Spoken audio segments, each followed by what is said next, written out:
Okay. What should we do? We have quite a bit of money, so we could do a mission.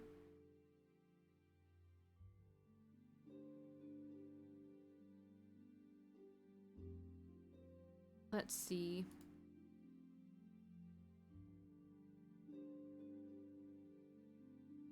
I don't have etiquette, sorry. This is something that we could do.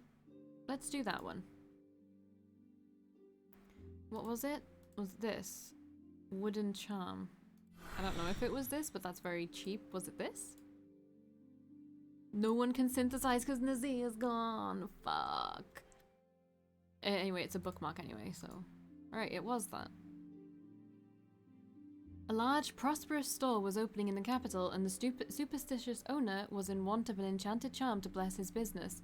To craft the charm, one would need to use light and wood magic, which just so happened to be Prince Seren's specialty. It would be remiss of me as royal tutor to pass up this learning opportunity, so I very gently harangued him into crafting the charm with me. There were no problems, of course, for Prince Seren is a careful and diligent student, and we rode into town to give the gift the very next day. The shop was situated on a bustling street corner, and the owner, a middle-aged man who seemed to radiate friendliness, greeted us warmly as we arrived. I noticed that the wares that had been unpacked were of good quality. Feeling optimistic, I returned the owner's greeting enthusiastically. He was very impressed with the enchanted charm. However, the prince and I soon heard some guards, for God's sake, why is it always the guards, whispering such rude things about superstitious country folk that I do not care to repeat here, for it would be a waste of time, paper, and patience. Regardless, it seemed that the task of distracting the owner had fallen to the prince and me. Moise. I skillfully directed the owner's attention to the decor, the move-in, and other such inane topics as Prince Seren glared meaningfully at the guards, thankfully shutting them up. Also, he told me later, I did not actually catch Prince Seren in the act, which may be a talent of his. I have yet to see his expression waver in its serenity. The prince and I heaved a collective sigh soon after we stepped into the carriage, though his was, of course, softer than mine. It would not be proper to defame the guards in direct terms, but I made a roundabout comment to the same effect. Prince Seren smiled painfully and made a comment of his own, and we spent the rest of the carriage ride in comfortable silence. House Netheria's ball is next week. Ah, this is the item we need to give. Those are the words on everybody's lips today. A few days ago, it was House Netheria's ball is in 2 weeks. The excitement is palpable. Not only are balls organised by Lady Ceridwen spectacular, but rumour has it this one will be better than most. Her request this time was a bit confusing though. She wanted me to make a set of clothing material in a rather unusual colour, a shade not cheaply bought as a natural dye. The request was simple enough, albeit time-consuming, and only slightly less expensive than actually buying the materials and labour. Still, I made time for it, and the material was striking after the process. Lady Ceridwen requested that I deliver the fabrics myself, and no later than today. The bundle in my arms is wrapped in a dull grey cloth, which hides the material from any prying eyes. Lady Ceridwen will still know what they are, however. Raphael told me that she is personally preparing the ballroom, so I know where to go. The closer I get to my destination, the more activity I see. The doors are open wide enough to let a stream of servants in and out, and even from the doorway I can hear Lady Ceridwen's voice. The ball is festive, you buffoon! Do those garlands look festive to you? I duck in to find her amid complete and utter chaos. Servants, courtiers, and even low-born ladies all cluster around her, listening to their instructions. We will begin with something slow, bass dance, and then, as the evening proceeds, continue with the more lively numbers, till the orchestra. Lady Ceridwen looks at me warily, but she gives me a nod. When she sees the bundle, she lights up with anticipation. I came to deliver your package, Lady Ceridwen. A ravenous look enters her eyes, but she restrains herself and gives me a nod. Let's see them then. I carefully unwrap the bundle, uncomfortably aware of all the eyes on me. Servants stop to watch, and ladies stare, completely unabashed. There is a small gasp when I finally reveal the finest ultramarine fabric, which has been magically infused into the fine linen threads. Lady Ceridwen steps forward and lifts the top piece from the pile, at which point there is a second gasp from the onlookers. Milady, would you be a dear and make sure the servants get their vestments? Yes, of course, Lady Ceridwen. Shock reverberates through the crowd and I do my best to suppress a smile. Such a cunning move. What better way to make nearly everyone feel unfashionable than to dress one's servants in finer clothes than what the majority of guests can afford? But by making sure everyone sees that the fabric is enchanted and not bought, Lady Ceridwen avoids claims that she's frivolously wasting her family's money. Once the Gawkers have dispersed a bit, she finally allows herself to smile. Lady Ceridwen looks at me for a moment in quiet contemplation. You've done many of us a good turn, Lady Rosencruz, or so many a little bird has told me. It's been my pleasure. And in truth it has, despite her haughty demeanour, Lady Ceridwen is a formidable woman and a good ally to have. She smiles again, but I can see the effort it takes to keep her mask from cracking. Beneath it all, she's tired. My lady, if I may offer a suggestion. She raises her eyebrows but nods for me to continue. There is a healing ointment I've been working on. It helps with fatigue and is very good for the skin. I could scent it too if you'd like. I am well aware of how risky this statement is. Am I seriously suggesting that Lady Ceridwen needs skincare and looks haggard? But I was right to because she nods. That sounds wonderful, actually. Although it should be your turn to ask a favor of me, no? I smile and bow. Any debt has already been repaid, my lady. Prince Aurelius told me about your help investigating the nobles during my time of need. Very well. She gives me a curious look, as if not quite able to figure me out. At the very least, though, she isn't exactly displeased. At that moment, Lady Ceridwen's attention is caught by someone else, and she waves for them to come closer. I am quickly pushed away. Everywhere, people are already whispering about the fabric I delivered. This ball clearly promises to be an unforgettable one. I almost feel sorry not to have been invited. Good morning. A tousled little head peeps above messy blankets. The other children Nerifeel rescued have all been repatriated to their families wherever possible or placed in orphanages. Except, naturally, for Beringer. He is rather a special case. I have gotten into the habit of checking up on him every morning. Us Rosencruz should stick together. Still alive? That bad, scary Valkii didn't eat you for dinner last night. Loquacious little one, aren't we? I don't... How are we feeling? Hungry. Here's something for you to munch. I walk over and drop the basket I am holding, with its 2 hot rolls and flask of milk, on the bed beside the child. Have a nibble. He does so with gusto, tearing into the rolls with an appetite heartening to behold in one so recently ill. Abruptly, he stops scarfing down the pastry. Without looking in my direction, in fact, he has the cheek to turn his head away. He mumbles with beautiful impartiality to the varnished wall. Thank you. If you're hoping to wheedle more rolls out of me this way, I'm sorry, I'll have to let you down. Doctor's orders.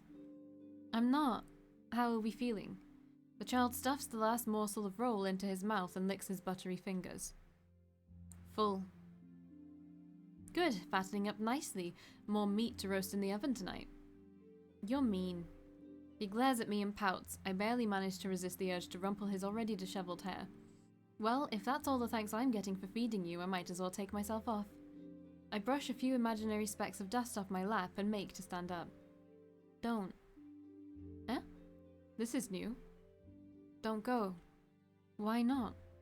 Beringer seems to struggle silently with himself for a moment, then he says, Stay with me. But I must go. Take me with you. Ah. The palace doctors had confined Beringer to bed until they pronounced themselves satisfied with him. So far, the recovery has taken nearly a week.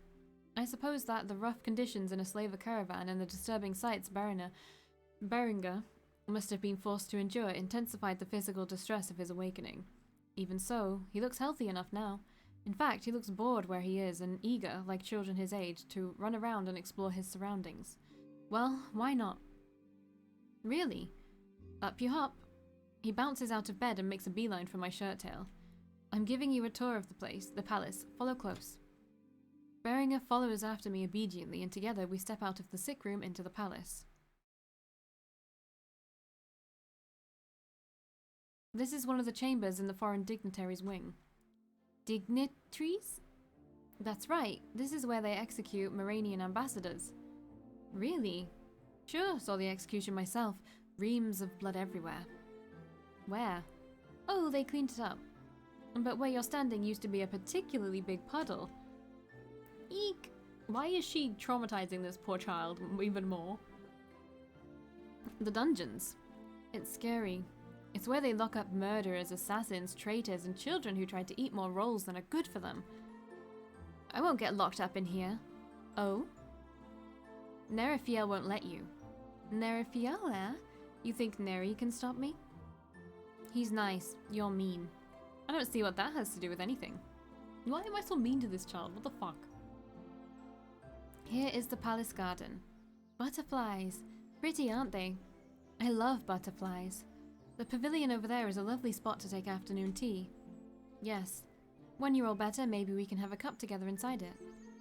I like the garden best. That's only because you haven't met Aurelius yet. Aurelius?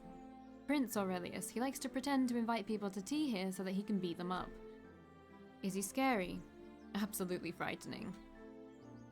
Did he pretend to invite you to tea? Absolutely did. Did he beat you up? Smash me to pieces. Good, I like him. Hey. I feel something delicate and soft wriggle into my hand. Mutely, Beringer leans closer to my side. Sappy, aren't we? You're mean. Side by side, we contemplate the cloudless morning in the palace garden. Will we really drink tea in the pavilion one day? When you're all better, I promise. Lady Rosencruz. Good morning. Oh, what an adorable sweetheart. Stop, you'll make me blush. She doesn't mean you. What's your name? I'm Laura. I work as a maid in the palace. What's your name? You don't need to ask twice. The writing has gotten a little off. Beringer.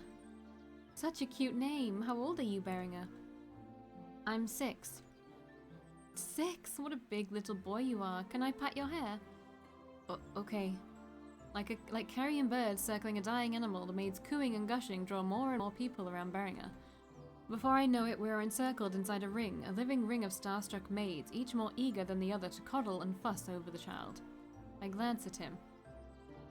Poor Beringer, who is only just recovering from his experience in the Spal's caravan, seems overwhelmed and even frightened to be at the center of their attention.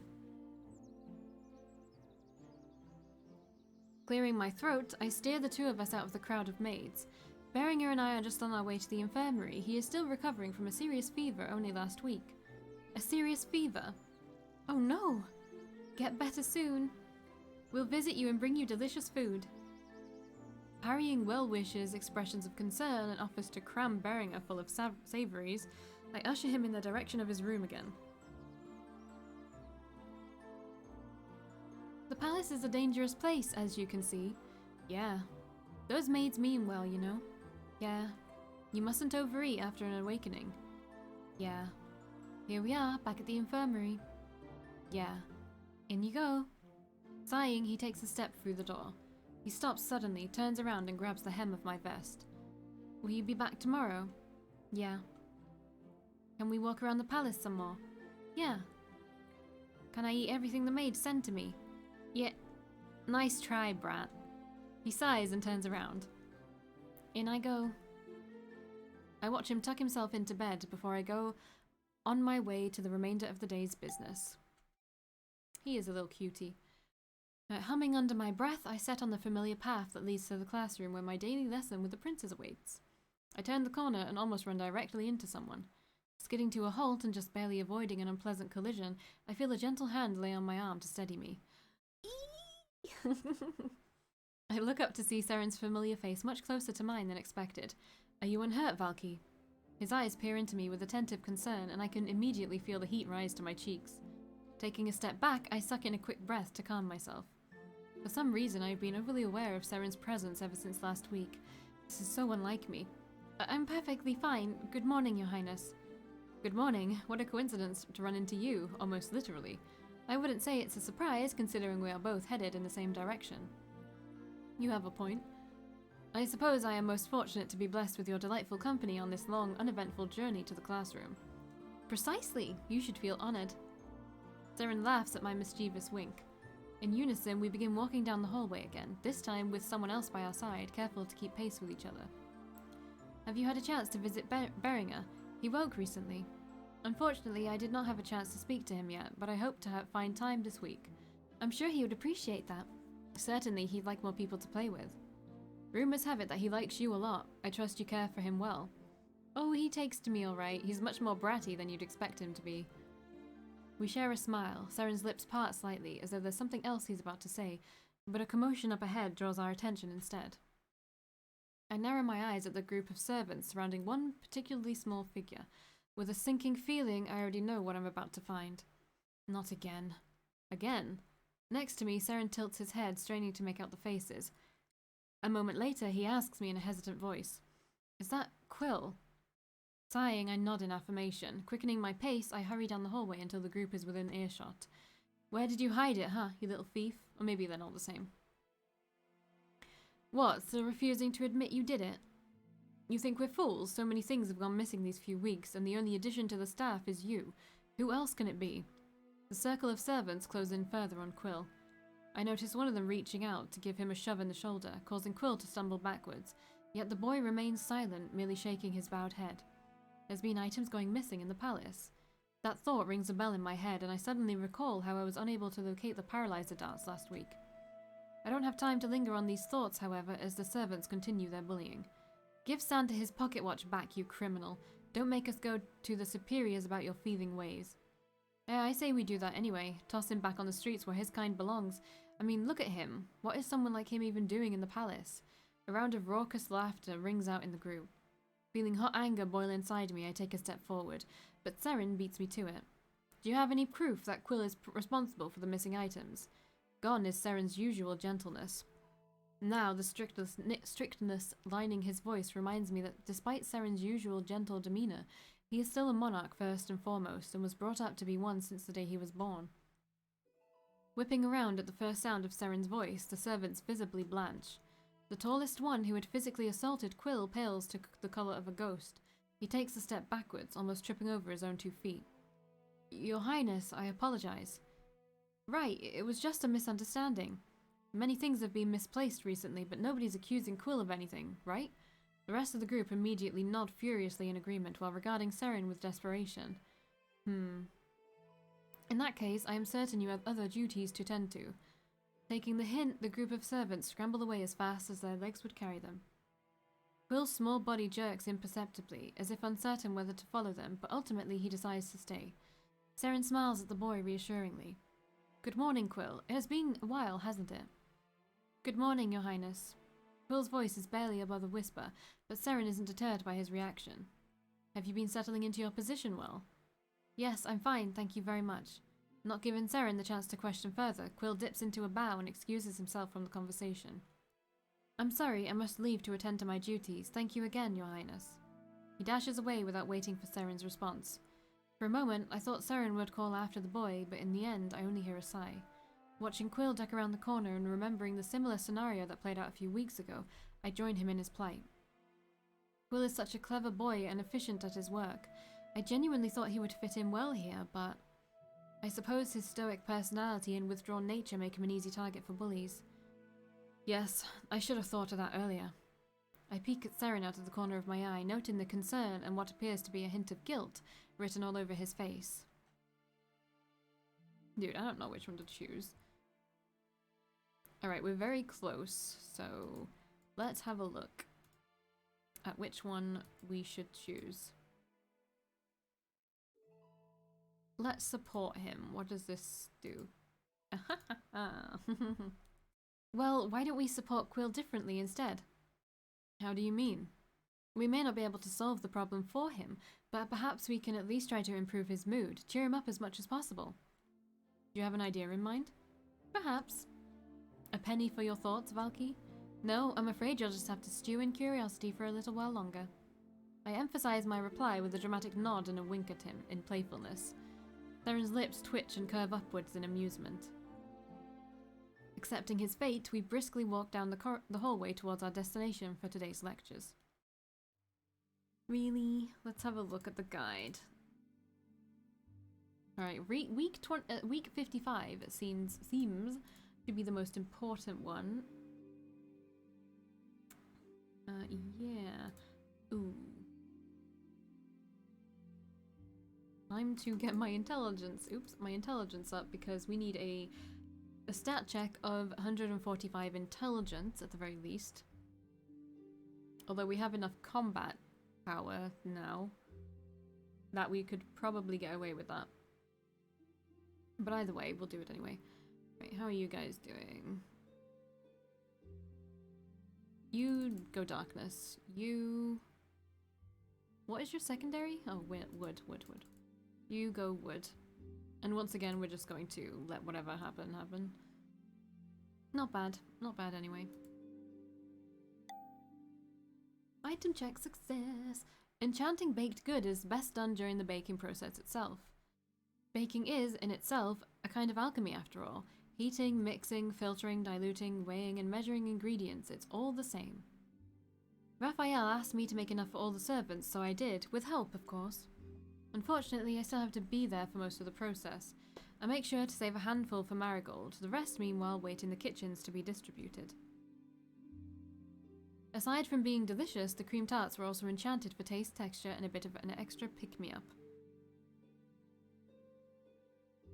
Tracking Marigold down is, as always, a challenge, but it feels easier today. The servants know me by name, they also know that Marigold and I often talk. After just a few interactions, I know where to find her, the gardens. The gardens are busy because today is a beautiful one. I squint in the sunlight looking for Marigold's familiar shape. I just hope she hasn't already left. I consider asking one of the nearby nobles, who hungrily eyes my plate of cream tarts, if they've seen her, but decide not to. They probably wouldn't know one servant from another after all. I wander for a bit until eventually I spot her. She is headed my way and seems deep in thought. Before I have time to wave, a group of young noblemen rushes past, talking excitedly about hunting. I frown and nearly drop the tarts. When I look back at the path, the nobles pass by, and Marigold is nowhere to be seen. Where did she... A moment later, someone taps me on the shoulder. I'm so used to it now that I don't even yelp. Lady Rosencruz. I turn around. Marigold has somehow materialized from within a hedge. Leaves are still stuck to her hair, so I can't help but chuckle. Why were you so quick to escape? Do you owe them money? I say it as a joke, and she takes it as one, smirking. No, but they did see me once, so that was my mistake, and one I don't want to repeat. I turn more serious and glance in the direction nobles went. Ever since I first met Marigold, one thing has been on my mind, and her comment reminds me of it. Miss Marigold, do you mind if I ask you a rather personal question? She tilts her head quizzically, then nods for me to go ahead. I'm sure I'm not the first to ask, but you are stunning. I mean, beautiful. Breathtakingly so, in fact. So I've been told, but thank you for the compliment. Well, it must be hard, especially being a servant. At that, her expression darkens. Oh, it is. It's why I learned to be invisible. I just wanted you to know that if you are ever inconvenienced in any way. She shakes her head, but smiles a little. Nazir is taking care of that for me, don't worry. I nod, still feeling a bit tense. Marigold looks down at her feet, and a sigh escapes her lips. Even at her most dejected, she still looks picturesque. My family would probably prefer if I let a noble get close. That's why they sent me here, to marry up. But you aren't interested. Marigold goes quiet for a while, then shrugs and looks up at me. Don't get me wrong, I don't mind nobles. There are a lot of people in high positions who are good to us servants. Nazir, for one. The Lord Regent is a good man too, and you can be trusted as well. But to marry just for social standing? No thank you. I want to make my own way in the world. I nod, not wanting others to control your destiny is something I understand completely. To break the silence, I bring the cream tarts up to Marigold's eyes, which widen as if she's never seen them before. With compliments from Raphael. Hey, kitten. Her eyes widen even more. All for me? All of them? She's genuinely trying her best to find a place where she can be cool. I chuckle. For all the servants, actually. Several trays are waiting in the kitchen, though Raphael asked for you to be the one to distribute them. Marigold smiles happily. I hope no nobles are anywhere near enough to see, or she'll have to hide it away.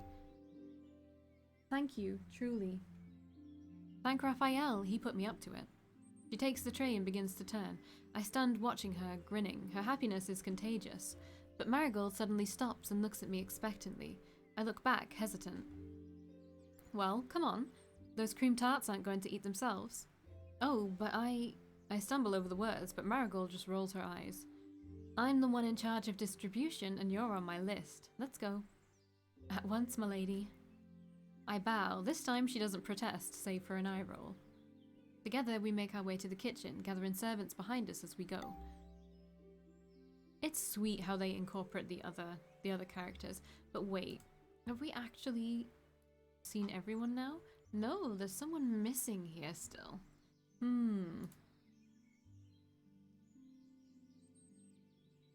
That's interesting. We're missing someone. I don't think they'll appear. Oh, Seren. I beam at the three standing before me in the middle of a field of flowers, unfazed by the myriad of odd expressions on their faces. Well, here we are. Isn't it a wonderful sunny day? No. Beringer mumbles under his breath while huddling against my side, the way a chick would with its protective mother. Oh my god. Okay, I know. I need to take a picture of this cat. 1 second. Now, kid. Let's be nice.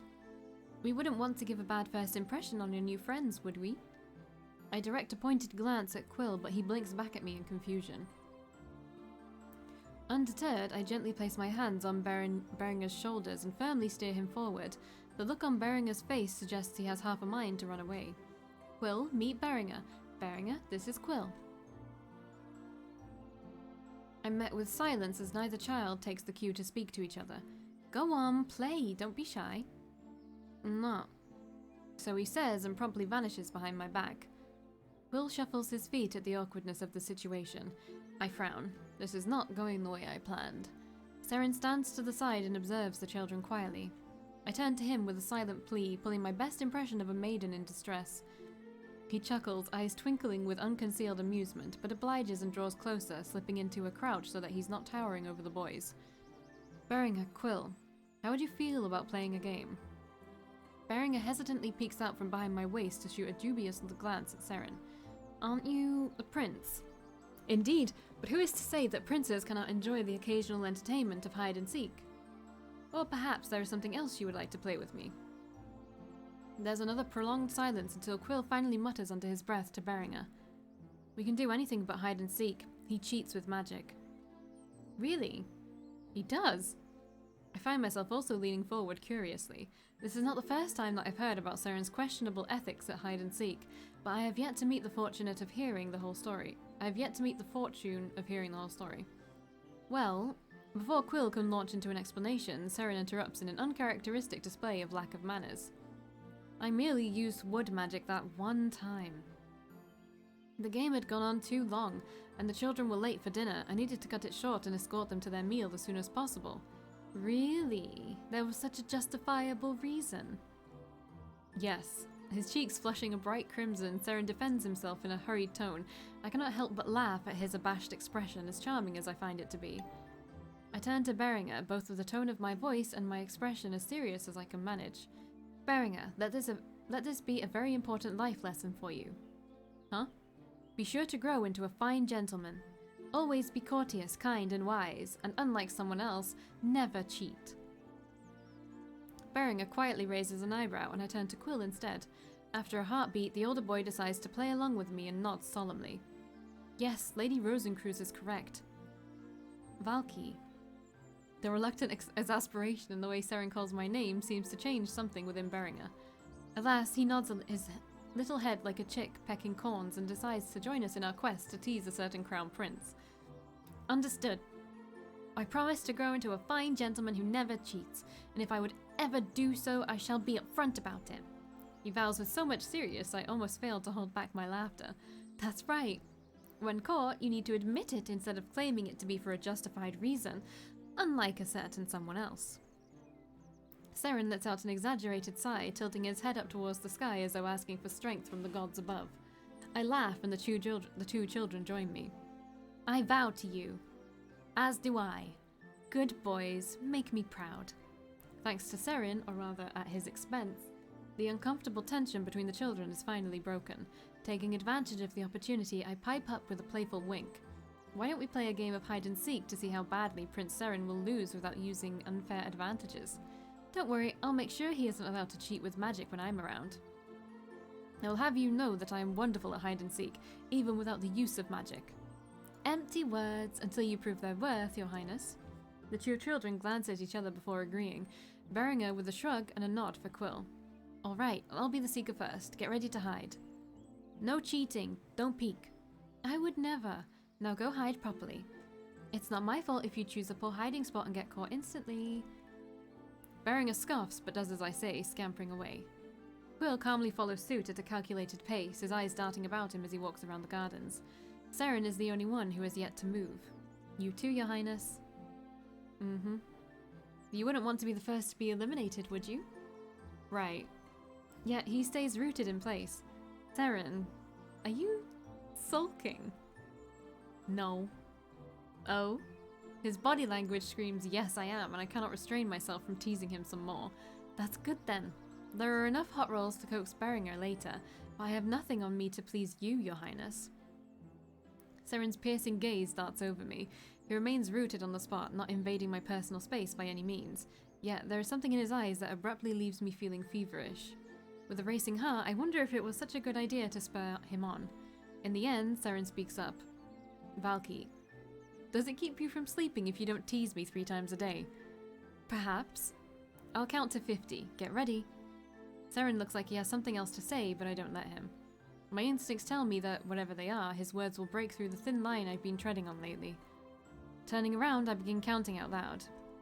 Finally, I hear footsteps as Seren presumably decides to search for a hiding spot at long last. Letting out a sigh of relief, I relax.